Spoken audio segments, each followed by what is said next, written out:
pleasure to be here.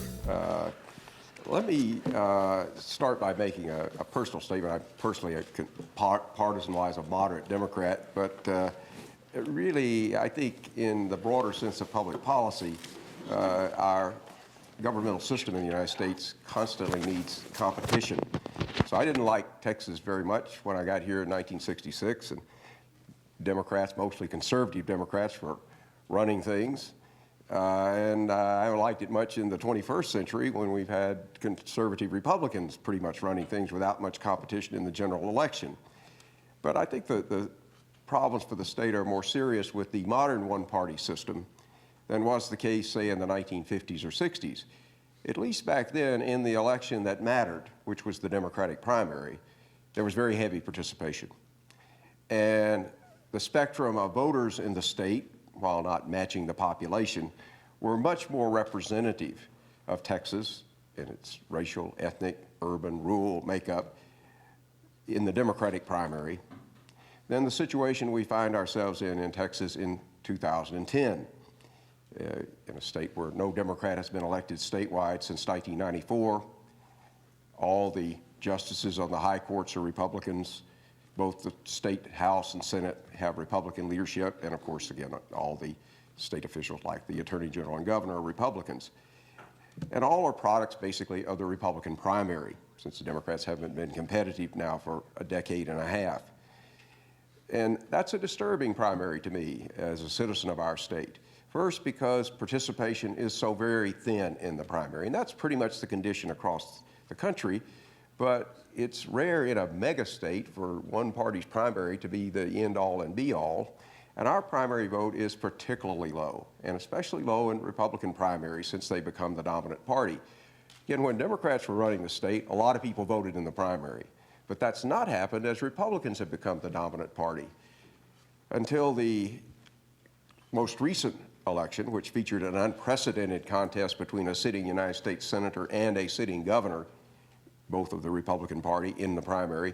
The last 4 Republican primaries in midterm elections, when our most important statewide offices are decided, attracted an average of just a little over 600,000 voters. That's in a state now with well north of 20 million people, 12, 13, 14 million registered voters. We're talking about 4%, 5% turnout among registered voters. That would be too bad if the 4 or 5% were a random sample of Texans, but of course they're not. The Texas primary on the Republican side is almost totally a whites-only primary. And it's not just, again, the spectrum of Caucasians in the state. It's whites that define themselves as either conservative or very conservative. Very few moderates left. Senator Hutchinson found that out to her regret in this most recent primary, where maybe 18% of the voters that were polled in polls just before the election said they were moderates, and maybe 2% said they were liberals. And again, I think that was the pollster misrecorded those 2%, I expect. Well, there are plenty of conservatives in Texas, but they're not all of Texans by any means. And again, there are lots of white folks in Texas. It's still the largest population group in the state, but it's a minority now, a little more than 45%. But you have a primary that's about 95% white. Very, very little Hispanic participation and virtually zero African-American participation, and not much from the small but growing Asian community. So it's a quite different kettle of fish, in my view, to compare the one-party politics of 2006, 2008, 2010 with what we had back in 1968 or 1970 or 72, when at least there was a fairly competitive, meaningful election that politicians running for particularly statewide office had to take seriously both segments of the communities they expected to represent, and that hasn't been the case lately. So pretty clearly, from a normative standpoint of what I'd like to see a return of competitive party politics, not a return to the Democrats becoming the dominant party, which isn't going to happen in my view. But I think there is some real possibility that the state will move toward, again, a period of truly competitive politics where candidates have to take the November elections very seriously, particularly in the gubernatorial election years of 2010, 2014, 2018. Why do I think there's some possibility of that? Well, politics is always changing. And we're, of course, a state that's large, diverse, interesting economy, dynamic economy, some sectors hurting badly, others growing, people moving in, some fewer moving out. It just doesn't seem to me that you can maintain a static political system in a state as dynamic as Texas is. It also seems to me that in a democratic political system, small d, that the ends, when they run things for a long time, accumulate burdens that make it difficult for them to be returned to office after a while. I think we're going to find that out on Thursday in the UK, where I expect that after a 13-year run, the Labor Party is going to be voted out. Scandals, of course, when they occur, are going to be primarily the responsibility of the party that's governing. They've got the power.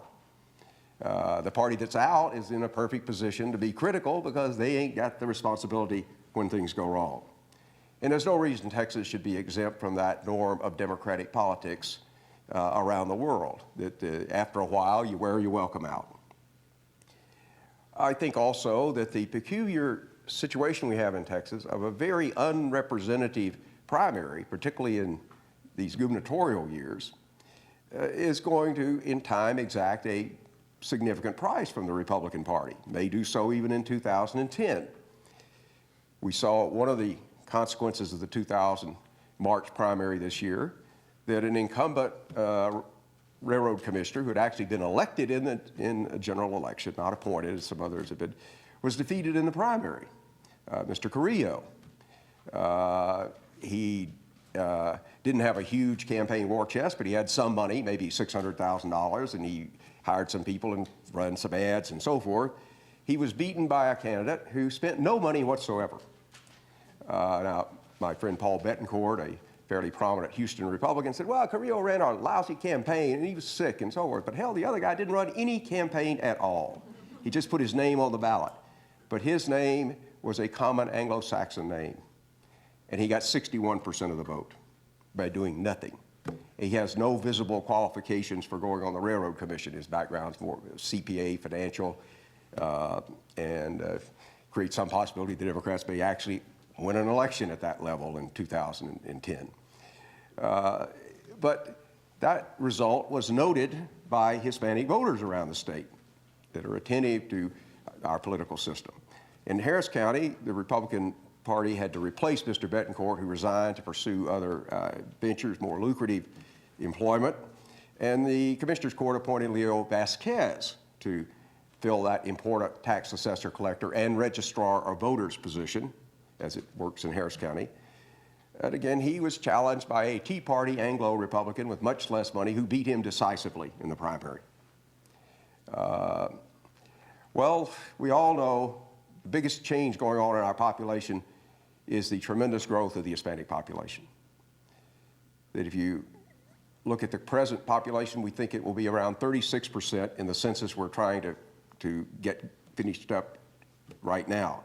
Up from 31% in 2000, up from 26% in 1990, up from 21% in 1980. We kind of see a pattern there. And of course, on the other side, we see the Anglo population dropping slightly faster than the Hispanic population is growing. Anglo's now probably around 46% of the state's population. But the two population lines will cross, not very long from now. Obviously, the line of people who register to vote will not cross for quite a while. The Hispanic registration in Texas is probably around 21% now, but it's going up. But the vote is nowhere near 21%. In a statewide election, it's normally 12 or 14%. It's going up, but it's going up slowly. But it's going to keep going up. And more importantly, the Anglo vote share is going to keep going down because there's just no net Anglo growth in the state to speak of. I think the census will count about 400,000 to 500,000 more Anglos than we had in 2000. But the census will count 4 million other Texans. That's a pretty stark number if I were a Republican strategist looking to the future to think about building my party's future. When maybe the segment of the electorate that you depend upon for support is less than 10% of the total growth in the state. And some part of that Anglo population, some small part, has gotten somewhat less Republican in recent years. Particularly upscale, well-educated folks, still in their neighborhoods in Dallas and Houston, Austin, vote Republican, but not as much as 10 years ago. There's been some erosion. Young adults, less so in Texas than nationally, voted for Barack Obama in 2008, and a lot of young Anglos voted for Barack Obama in 2008 in Texas. Older Texans, however, older white Texans, were overwhelmingly opposed to Mr. Obama. But my generation, my racial, ethnic group, we're declining.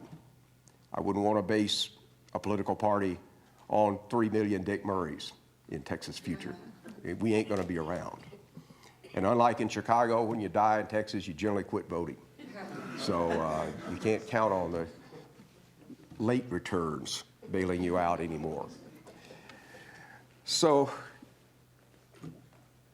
besides having this sizable Hispanic population, that Republicans made a fairly successful, aggressive effort to compete for, really starting with John Tower and continuing through a series of Republicans, and most notably recently George W. Bush as governor and running for president, and with some good success. But there's been, since 2004, a quite notable reversal, as sort of an exclamation mark being this Carrillo defeat a few weeks ago.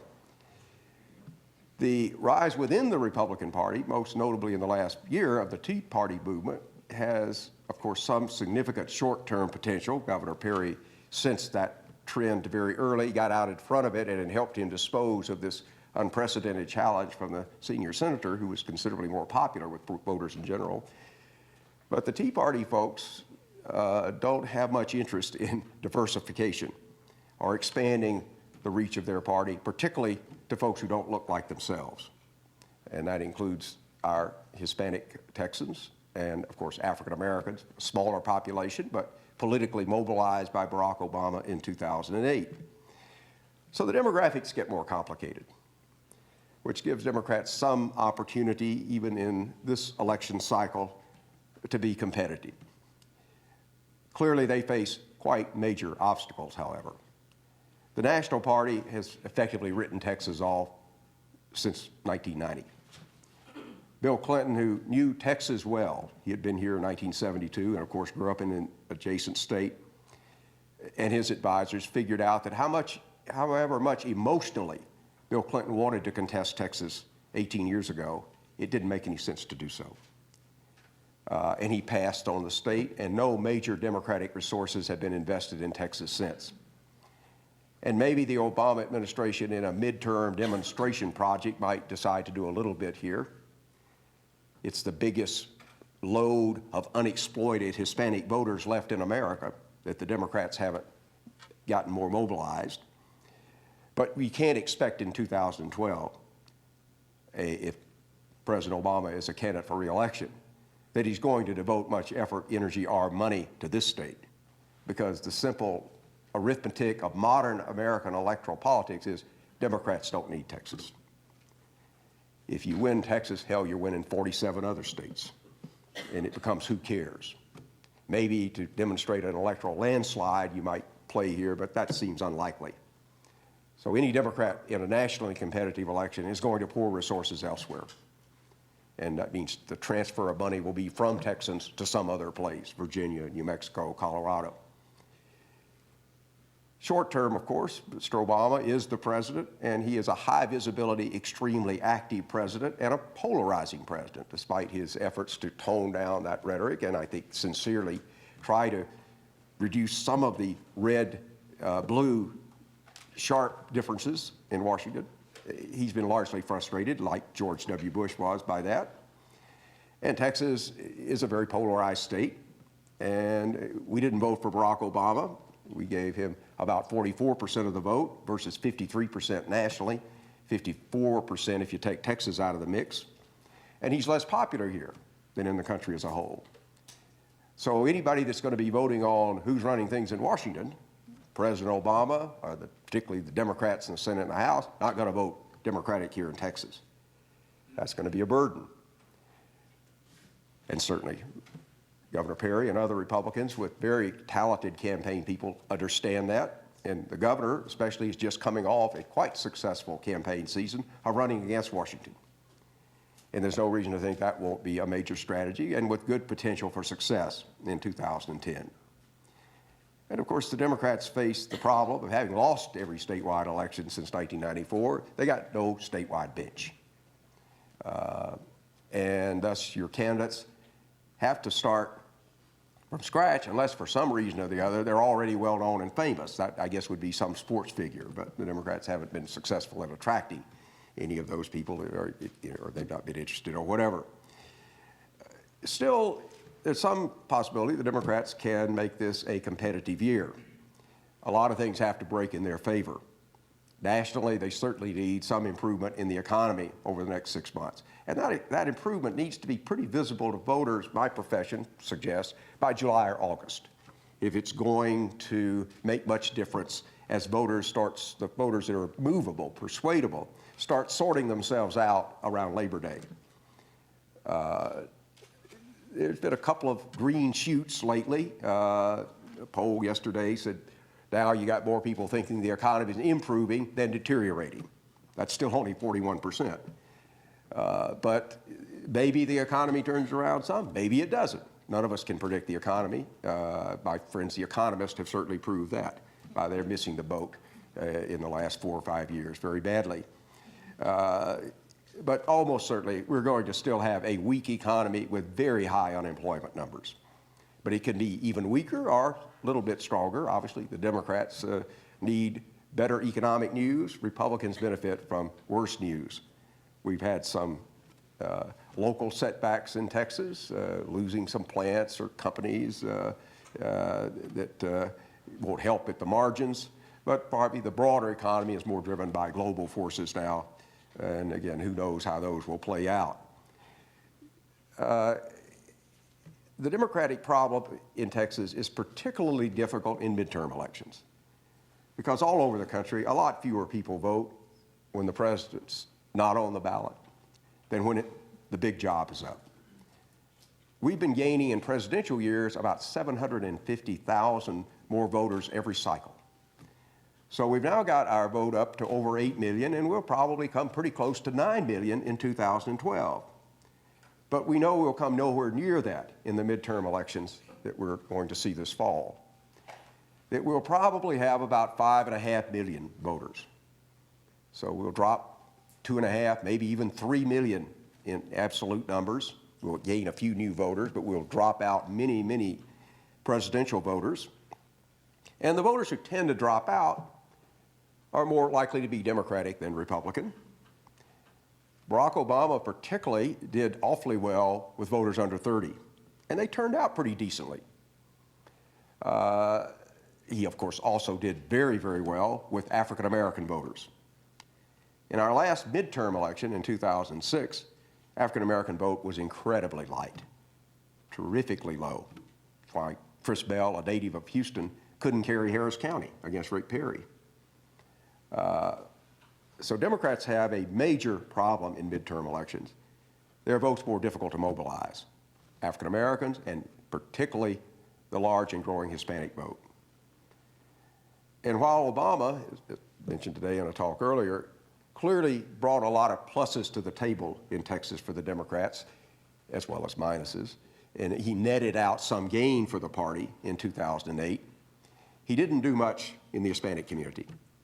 Hillary Clinton beat him by margins of about 6-1, and turnout was good in the March primary 2 years ago. But while Obama improved the Democratic percentage again and got it back up to about 1996 levels among Hispanic voters, turnout was poor in the general election. Pretty clearly, there wasn't much interest in this historic election among Latino voters at the margins in 2008. And if we get a repeat of that in the November election of 2010, it's going to be hard to figure out how Democrats can win. It's a big difference if the Hispanic vote drops to 11 or 12% of the statewide total, or surges up to, say, 15 or 16. Democrats are probably going to get a decent share of the Hispanic vote this year because of Carrillo, because of the general Tea Party movement, because of what's happening in Arizona, but none of us can predict what the size of that vote will be. It won't be 21%. Hispanics will come nowhere near to voting their share of the registered voters. And it's the Democrats' responsibility to motivate that vote. Republicans understand that quite well, and that's why I think Texas Republicans, notably our governor, are going to lay low on the Arizona deal, because it doesn't make any sense to inflame voters in this state.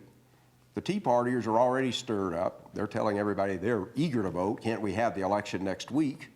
And Hispanics aren't yet much stirred up, so why hit that hornet's nest? Because that could produce unusually significant increase in turnout. So Republicans probably not going to help much in Texas. Events elsewhere might provide some opportunity, but the Democrats, and particularly the Democratic candidate for governor, is going to have to work awfully hard to turn out both African-American voters, and he will get probably north of 95% of whatever vote there is, and Hispanic voters who will probably vote in excess of 75% for Bill White in 2010. But will they vote? But any way you pick up the minority numbers, you still got to get a lot of Anglo votes to win in this state. In a midterm election, particularly so. The number's hard to put a precise figure on, but I would guess somewhere in the range of 35%. So if you don't get a third of the Anglos, you're pretty much cooked, no matter what's happening with minority voters.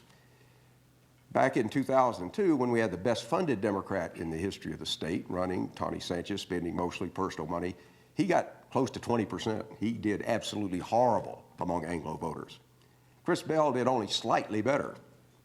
So Bill White has got a long way to go with Anglo voters. But I still think it's likely to be a competitive election. I think for several reasons. One, just general history. Republicans have been running things for a long time, and you accumulate some enemies. And Rick Perry is a terrific campaigner, but sometimes makes real bonehead moves as governor that alienate people who ought to be for him. I don't think he will carry his home county again. And that ain't anything new. Chris Bell beat him in Haskell County, as did John Sharp. To know the governor is not necessarily to love him. He's not running a big volunteer operation down the street supporting his campaign. He's going to run largely an air war. But he's a tremendous media candidate. But he's got some chinks. And White has an opportunity to exploit those. First, I think because of who he is personally. He doesn't look like a very energetic, athletic guy, but he has a very high level of physical stamina that's terrifically important in a state like this where you just have to campaign nonstop if you're in an outsider position like Mr. White. He's got to work 100 hours a week. And he's personally wealthy, doesn't have to worry about a day job. His family's all on board and campaigning enthusiastically for him. And he has, again, a terrific work ethic, and he's going to need it because he's going to have to win this in a non-air war campaign where he might hope to come close to keeping the governor from running away with that segment. But that means a hell of a lot of work trying to build some sort of grassroots base across a mega state.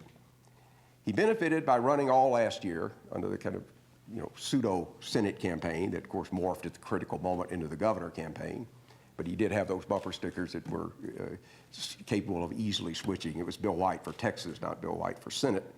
So he's been running for over a year, and he's made some headway, but he's still got a long way to go. Headway, though, in this kind of work that he's doing is not measurable in polls. What White's trying to work on are a relatively small number of opinion leaders who talk to other people in their communities. That is not very important in big cities, but it is important in smaller communities. You've just simply got to get out there around Texas and meet people and have your wife show up every now and then, your kids, and personalize politics some. Because if this is just a race in Texas between Republicans and Democrats, how can Democrats win that in this environment? Yes, voters tell us by about equal proportions that they're Democrats or Republicans or independents, but the Republicans are more likely to vote, and the self-described independents are more likely, with no other knowledge, to vote for the Republican than the Democrat in this state. So White's got a lot of work cut out for him. But I think because of his personal qualities, health, wealth, diligence, he's got a shot. He's also got a shot because he, I think, can raise enough money to be competitive, semi-competitive in the air war, at least to put up as many ads as the governor. Bill White's never run in a partisan election before. He was elected in a tough mayor's election in Houston, but it was an officially nonpartisan election. He's going to have to make major adaptations. But he has a seasoned campaign team. He's good at raising money. I just got an invitation to his fundraiser list in Houston, one of his fundraisers in Houston a couple of days ago. They wasted a stamp on me. I'm too stingy to contribute to political campaigns. But I read the list, and it looked to be like there's about $2 million there, maybe $3. That's a pretty good start. Because you figure at this poker table, 25 million buy-in going to the general election, and you'd like to have 30 or even 35 million. White can probably raise that money. He carried over some from the spring. When he ran for mayor of Houston, he put $2.2 million of his personal money after taxes, and no recovery possible, into his mayor's race. We don't know what his financial situation is today. That may become an issue if Perry and the media can press it. But my guess is he's still got a few million he could invest. So he won't run out of money, which is always a problem for candidates in mega states where you can't go dark down the stretch and have much of a chance of winning. So I think the money will likely be there. He'll probably pick up some of the people that broke with the governor in 2009 and publicly supported Senator Hutchinson. They ain't got much to lose by sticking with an anti-governor candidate. I mean, they've already angered the governor deeply, and they're pretty much toast if he's going to be running things in 2011 if they've got business in Austin.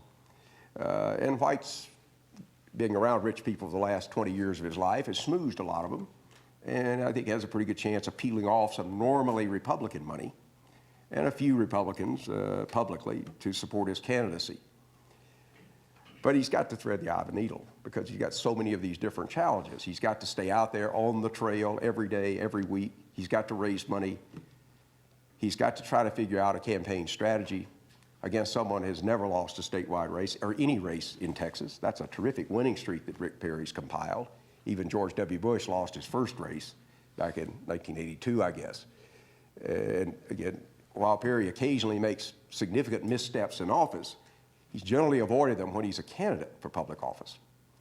That doesn't mean he's perfect, and he's not paid much attention to the general election since he ran against John Sharp. And that's been quite a while ago. And some of the tactics that he has used successfully against Tony Sanchez or Senator Hutchinson of caricaturing them probably won't work as well against White. But we'll find out. I mean, that's what campaigns are about. Like horse races, we can tout them and put odds on them, but ultimately they turn on many things that are unknowable. But I think what is knowable is Bill White personally, a hardworking, smart candidate, likely to be quite well funded, running into a wind, a pretty strong wind in 2010. But for the Democratic Party to become competitive, by far their best opportunity is in governor elections. First, because with good reason around the country, we find the minority party very often wins governorships. It's the easiest office to capture. You win something else, it's usually because somebody's hurt by a scandal. Voters want to throw them out individually. But in voting for governor, there's not a high correlation between a state being categorized as red and voting for a Republican for governor, or blue and voting for a Democrat. We got a lot of very red states that have Democratic governors, like currently Oklahoma. That was John McCain and Sarah Palin's best state, somehow beat out Utah. The governor's a Democrat.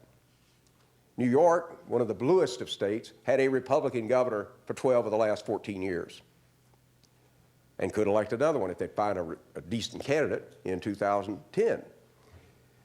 Voters in voting for state leadership naturally tend to assume the governor's the CEO and they hold him or her accountable. Now, that's not true in many instances, and often arguably very much not true in Texas, where historically we've rated our governor as 49th or 50th in formal powers. I think those ratings are now out of date, that our governor position has become significantly more powerful. But voters hold governors accountable whether they're powerful or not, so they're going to get blamed for things. And it's hard to win 3 or 4 elections in a row in governorships or in national office. So This is an opportunity where you can get voters to, based on history, to focus on specifics to the state, to policy issues. And that gives a funded candidate who's bright some opportunity to find those issues and maybe find the key that turns the lock with voters. Certainly we know Bill White is a data-driven guy. He likes numbers. We also know, I know personally, he's one of the tightest SOBs. He gets more money out of a campaign dollar impact than anybody I've ever seen. Perry, I assume, is pretty good, but White will get, his $25 million probably gets him about $35 million, the way he's able to use his money. Everything from how you buy media, when, paying consultants, pollsters, he's tight.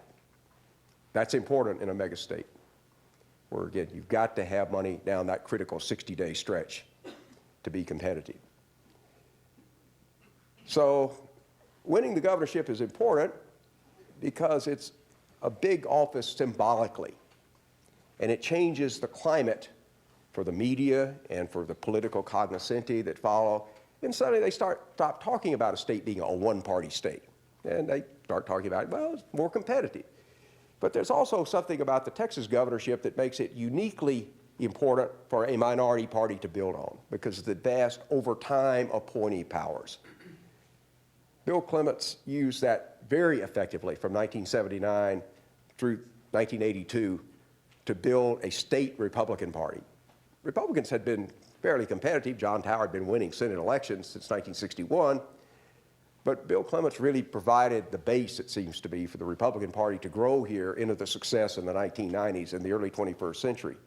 He wasn't a great governor in many regards, but he particularly used the appointee powers, I thought, very effectively and with lasting benefit to his party. He lost his re-election bid in 1986, but came back in 1990, lost in 1982, came back in 1986. But it's a good position to build a party from, or rebuild one in the case of the Democrats. And I don't think there can be a competitive Democratic Party in Texas until the party recaptures the governorship. You might get a single-shot victory in something like a railroad commission race, or a besmirched high judicial officer, this personal record turns off enough independent voters. But I think the governorship is the key office in the state at the top for rebuilding. The other strategy, of course, is rebuild from the bottom. And there's some opportunity there for Democrats, particularly in the year after the census, when we have to do redistricting, and the election in 2012. The population of Texas, not the registered voters, but the population's political attitudes are majority Democratic. But many of the democratically inclined voters, some aren't citizens, some don't register, many don't register and don't vote. And that significantly weakens the Democrats unless you get down to very local offices. Because under the rules we play by now in apportioning seats, everybody who's a resident gets counted, whether a citizen or not, whether a registered voter or not, whether they're a voter or not. And we apportion seats based on that. That practice, which of course dates to the Southern conservatives at the time of the Constitution, who wanted to make damn sure no slaves were counted, has now come back to bite the modern conservatives in the butt 220 years later, when they're real unhappy that citizenship is not required. Thank their conservative elders back in 1787 for insisting and threatening to break up the Constitutional Convention unless persons were counted, not citizens. And that's still the rule. And since the 1960s, the courts have said, for Congress, the seats have to be exactly equal in population if you have more than one within a state. And within the legislature of a state, you can get a little play, plus or minus 5%, but not gross. And there are other restrictions in Texas, like in the state house. If you don't have to cross county lines, you've got enough population to warrant a full district or set of districts, you can't do it legally. So Democrats can get a much better shake out of redistricting because of the population numbers that they rest on. In Houston, we have a precinct, 430 or 431, in the Gulfton area. In 2000, the United States Census counted in that precinct 21,000 persons. In the 2008 presidential election, 3,500 people were registered to vote in that precinct. That's, again, just a little more than 1 out of 10, or 1 out of 7, turning out, registered. But turnout was 1,500 voters. But when we redistrict the state next year, that 21,000 people will be about a seventh or an eighth of an entire state legislative district. And they're surrounded by other low voting neighborhoods, but you have to give them representation. And because they're mostly minorities, the special provisions of the Voting Rights Act restrict the ability of map drawers to pencil them out by linking them up with low population but very high turnout Anglo neighborhoods. They're not very far from River Oaks or Tanglewood, but you probably can't put them together and have your plan sustained. That's the Democrats' best hope for ground root is the State House, because with 150 districts within the big urban counties, the inability to gerrymander across county lines forces you to play within a rather constricted box. And so you can't get as cute. And I've worked on gerrymanders. I oppose gerrymanders. Some are good, some are bad. But we've got a great set of Republican gerrymanders in place now. You have to tip their hat to the Tom DeLay crew and what they were able to do in 2001 and 2003. But the population numbers are much worse for Republican districts in 2011. And there's that pesky problem in Washington that for the first time since the courts intervened and said, you got to redraw all these districts when you get a new census, whoops, we have a Democratic president. In 1971, when we did this for the first time in Texas after a census, we had, of course, Richard Nixon, the president, and his appointee, John Mitchell, I guess, was the Attorney General. 1981, we had Ronald Reagan and Ed Meese as the Attorney General, overseeing the Justice Department. 2001, George W. Bush and John Ashcroft. And the Justice Department was very helpful to Republicans around the country in general. If the Republicans controlled the legislature, the Justice Department said, let the legislature do it. If the legislature was not controlled by Republicans, the Justice Department was much more interested in letting courts do it. Well, this time around, you don't have that backstop in Washington. Eric Holder's the Attorney General, African-American, of course. The senior staff in the Voting Rights Division have rolled over. And we still have the Voting Rights Act on the books, and all of its special provisions apply to Texas.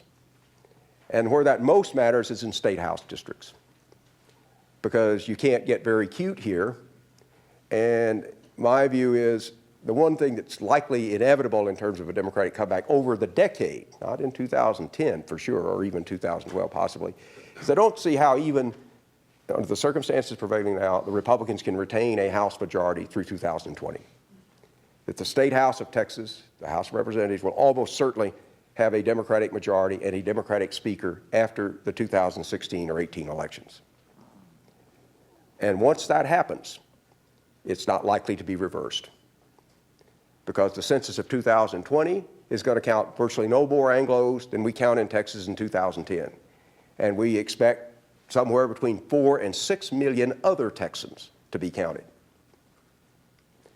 Now, the Republican Party, of course, has the opportunity of adjusting course, and it simply long-term must, and I assume will, but not until they start losing elections. And that means that they're going to lose some elections, I think, over time. But the first place that the loss will be felt, I think, is the State House, aside from the governorship. Because you can't draw the map as cleverly, the numbers aren't as good, control is more shared in terms of having to run things by Washington, and the Democrats might actually pick up enough seats in the House to be able to block a House-passed plan that they don't like much. So that's another possibility for kind of a grassroots regaining a share, but it's less important than the governorship, in my view. Democrats, I think, will run well enough in 2010 that the state will be viewed going forward as fairly competitive, even if they lose the election. I think Bill White pretty easily gets over 45% of the vote. To get to 49%, which is likely the percentage that will win, because there'll be a Libertarian candidate and they'll take 2 or 3% of the vote, that's hard. Getting that 46, 47, 48, 49 is difficult. But it's doable with some breaks, of course, and a good campaign. Mr. White's an underdog, though. Too many good things have to happen on his side coming together for this to all work. But it could. But minimally, I think it creates a competitive environment. And whoever's elected governor in 2011 is going to confront one hell of a set of unattractive alternatives. And the place right now that's being most acutely felt are in the fast-growing suburban school districts, which are also the largest base of Republican voting in the state. They are just simply going broke. And they are looking at laying off substantial numbers of teachers, because many of these districts now say their budget is 80% salaries, almost all teacher salaries.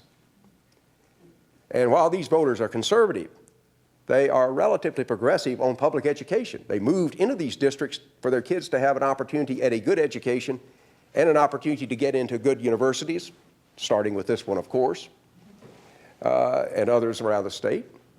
And those options are being imperiled. And again, these are the heartland Republican voters in Kingwood, in Collin County, in Williamson County. And the pain is starting to be felt in 2010, but it's going to be intense after 2011, because we simply don't have in place a tax system that's adequate to sustain the public service levels of the state. The reform that the governor pushed in, a trade-off of some lowering of property taxes, which very few people recognize, in return for a new business tax, which has raised less money than expected, has really left the schools in a bad place. And so whoever's governor is going to have to raise some more money or face one hell of a blowback in cutting public services. And they aren't that generous, you might have heard, in Texas to begin with. So even if Mr. Perry is reelected, which is more likely than not the outcome of the 2010 elections, it's going to be very difficult, I think, for a Republican to win re-election in 2014.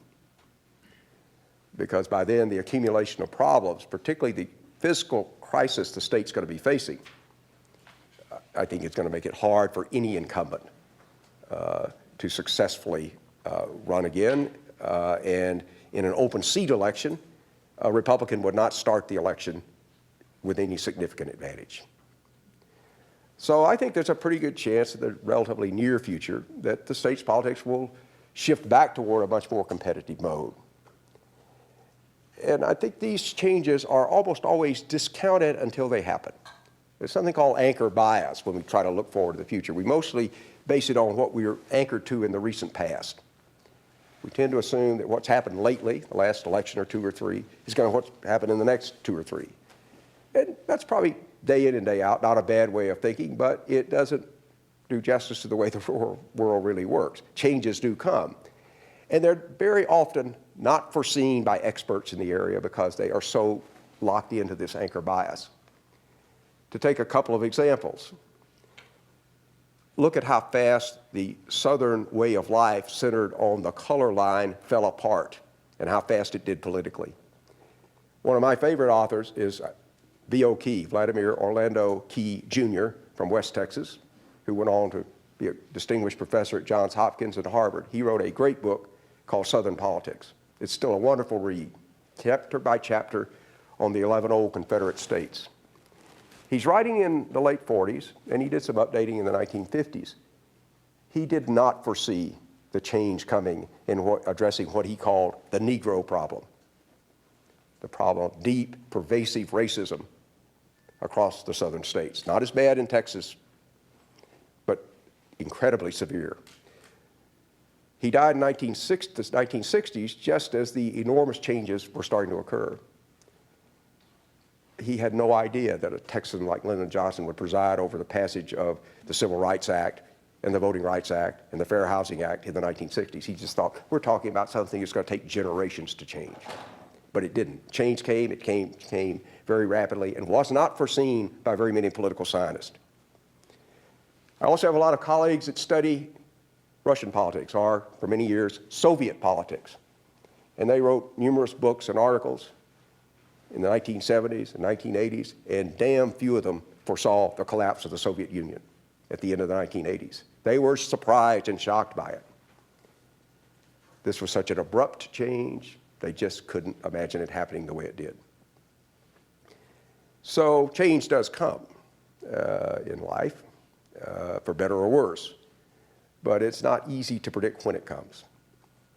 But when it does come, it often comes very suddenly, not gradually, but quickly. And I think that's the way a recent one-party system can collapse fairly quickly. Most voters have some partisan inclinations, but the idea that everybody is a fierce partisan, listens to Rush Limbaugh or Rachel Maddow, that's totally bogus. The electorate is far less polarized than the media and a lot of opinion leaders, which means they're a hell of a lot more capable of moving around from election to election if they are presented with alternatives that they think have some reasonable chance of winning and that might just do a better job of addressing the problems they are concerned about. Because for most voters, politics is not about what's good for the Democrats or what's good for the Republicans. It's what about my family? What about my children's prospects? And voters change their minds about that. So that's my take. I think we've got some time for questions, and I don't know at what point people need to cut this off, but why don't we open up for Q&A? And I have a little problem seeing through the lights, but if you wave vigorously, I'll try to identify. Yes.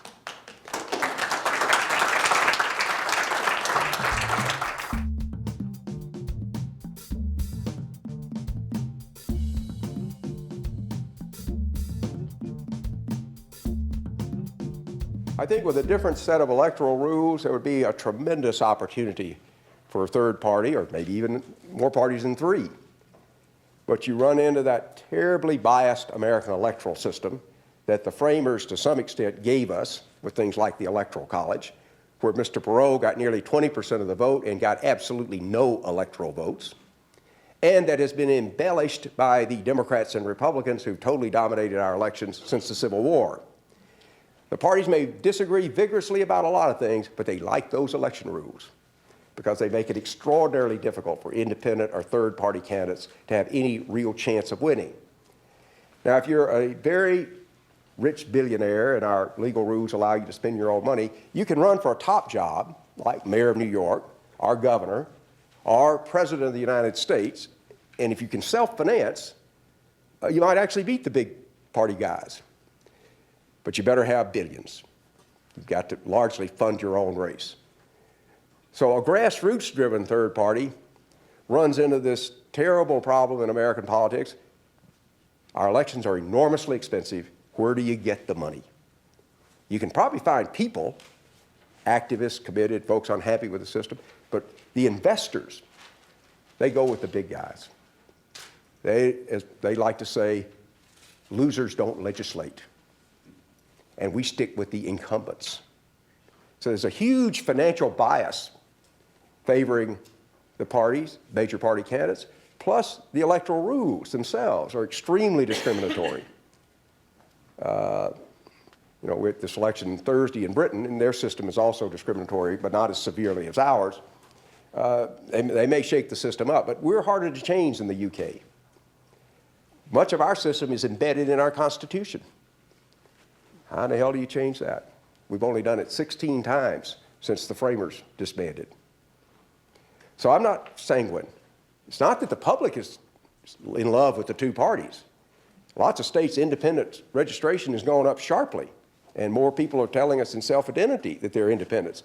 But it's extremely difficult to figure out a way to coalesce that into a partisan movement that can challenge the major parties. Your local Austinite, what's his name, Ted Cox, the guy who made some money out of Dell, started this get out of our house, go party. Looks like to me that's fizzling. He had some money, but not enough to finance the thing, and his idea was, you know, recruit somebody by internet, open to all who pay $100 to participate, get a candidate in every one of the 435 districts in the country. Probably be a liberal in San Francisco to run against Nancy Pelosi, probably a conservative in say, John Culberson's district to run against him. But these Go Party people would run all over the country. And, you know, it seemed like an idea that had some plausibility, but it looks to me like it's dying. And the Tea Partiers are all torn up. Do we play within the Republican Party, or do we run people independently? And I think in the end of the day, most of them will play in the Republican Party because they listen to political science know-it-alls like me that say, well, third parties can't win. And that really cuts you off the leg. So I'm not very optimistic. Again, not that there's not a market out there. It's just no way of breaking this monopoly that we have. So you want to buy a truck, we got a Chevy dealership, and we got a Ford dealership, or you can walk or not vote.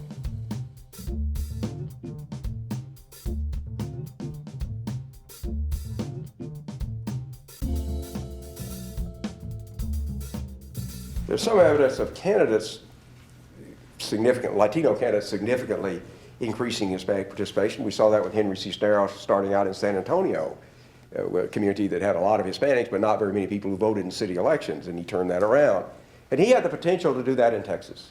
That's the greatest, I thought, loss of my lifetime in Texas, of a talented person that never put himself forward statewide, that could have accelerated the change that's coming for the Hispanic community to get more deeply involved in the civic affairs of the state. He was almost a perfect package, but he never ran for various reasons. And other prominent Hispanics of the early 90s, like Lena Guerrero or Dan Morales, self-destructed or were felled by illness.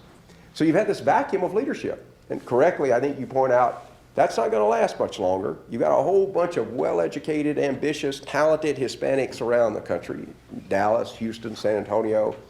They're chomping at the bit. Or as my wife would say, champing at the bit. We disagree a bit about pronunciation. So I think that vacuum's going to be filled.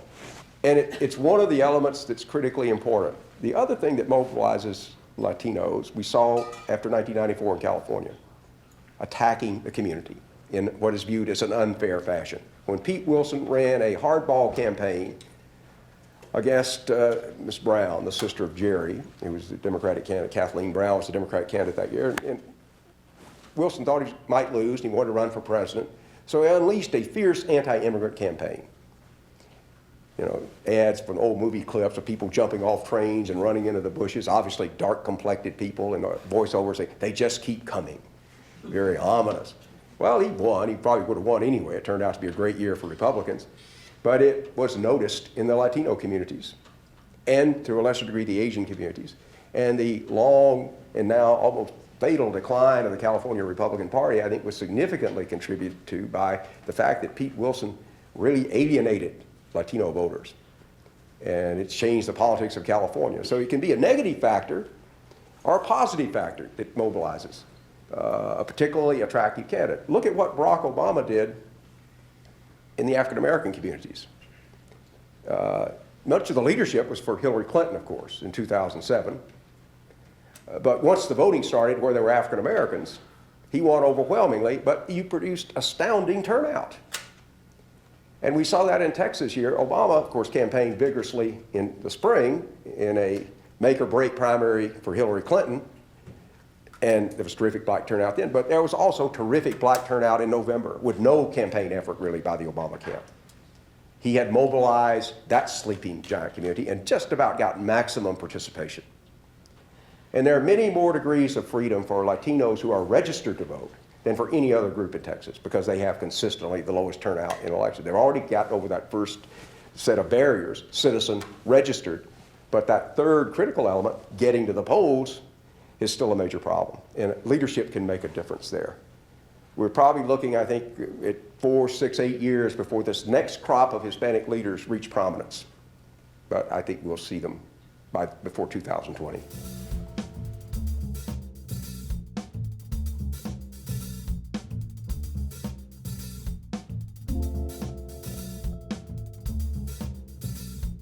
Well, it sure did in Tony Sanchez's race. He probably got about 22% of the Anglo voters. That's about as low as you can get. But Democrats have lost a lot of like rural conservative whites. They're already gone. Fortunately for Democrats, they're somewhat shrinking as a proportion of the electorate. The urban population, Anglo population, is, I think, it depends. If you're viewed as catering to a particular racial or ethnic minority, that definitely can produce a major backlash. The intelligent way to play it is the way Mr. Obama did. He, of course, could not deny his blackness, although some said he wasn't black enough. But African Americans figured that out on their own. But he very carefully ran and tries to govern as president without being the candidate of the black community. So you've got to thread that needle. You have to mobilize people, stir a passion and interest, but not come across as someone that's going to play favorites in a state where we're not going to have any population majority ever again, in my view. As long as there's a Texas, we're going to be a state in which, or at least through the 21st century, in which we'll have plurality. Some group will be the largest, that'll be Hispanics, but probably not a majority until the 22nd century, and certainly not a majority of the electorate. What's vital in American politics these days is good crossover candidates. I think the strategy that Karl Rove got identified with, but Rove was actually pretty clever here in Texas of trying to position his guy, George W. Bush, to reach out, of playing to a base. I don't like that strategy long term. There ain't a base big enough out there to win very many elections. And so that means who can break down some of these barriers, reach out across, speak a more common language of civic virtues and values. That's a quality perhaps most politicians don't have. If you're elected from a district, that district usually doesn't represent the state of the country. So you have to worry about all of these different niches. But in the kind of state Texas is becoming, I think you need someone with this ability to reach out across these normal barriers that we've set up, some of them perhaps artificial, some of them grounded in undeniable realities, that there are disparities, huge disparities across racial and ethnic lines. Looks like I see no more. Please thank Richard Murray. Thank you.